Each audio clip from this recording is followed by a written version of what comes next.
11వ అంతర్జాతీయ మెట్రోపాలిస్ సదస్సు సోమవారం మొదలైంది.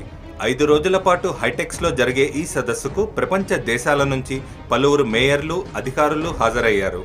దీంతో రాష్ట్ర ప్రభుత్వం మాదాపూర్, హైటెక్స్ ప్రాంతాల్లో ఈ నెల 10వ తేదీ వరకు 144 సెక్షన్ విధించింది. నగరంలో 144 సెక్షన్ విధించడంపై ప్రతిపక్షాలు తీవ్ర విమర్శలు చేస్తున్నాయి. 144 సెక్షన్ విధించి తెలంగాణ పరువు తీస్తున్నారంటూ బీజేపీ సీనియర్ నేత నాగం జనార్దన్ రెడ్డి టీఆర్ఎస్ సర్కార్పై విరుచుకుపడ్డారు. ఈ చర్య ప్రజాస్వామ్య వ్యవస్థకి విరుద్ధమని ఆయన వ్యాఖ్యానించారు.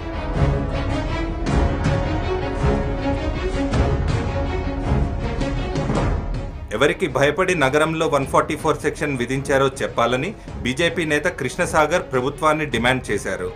ప్రజాస్వామ్యానికి విరుద్ధమైన ఇలాంటి చర్యలు ప్రభుత్వ దురహంకారానికి నిదర్శనమని ఆయన అన్నారు. వెంటనే 144 సెక్షన్ను ఎత్తివేయాలని ప్రభుత్వాన్ని డిమాండ్ చేశారు. ఇంటర్నేషనల్ సదస్సు మన నగరంలో జరుగుతున్నది.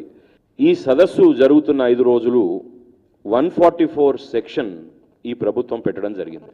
ప్రజాస్వామిక స్పిరిట్ని హాని కలిగించే విధంగా 144 సెక్షన్ పెట్టడం జరిగింది. భారతీయ జనతా పార్టీ సూటిగా ప్రశ్నిస్తున్నది కేసీఆర్ ప్రభుత్వాన్ని, ఎవరికి భయపడి 144 సెక్షన్ పెట్టారు?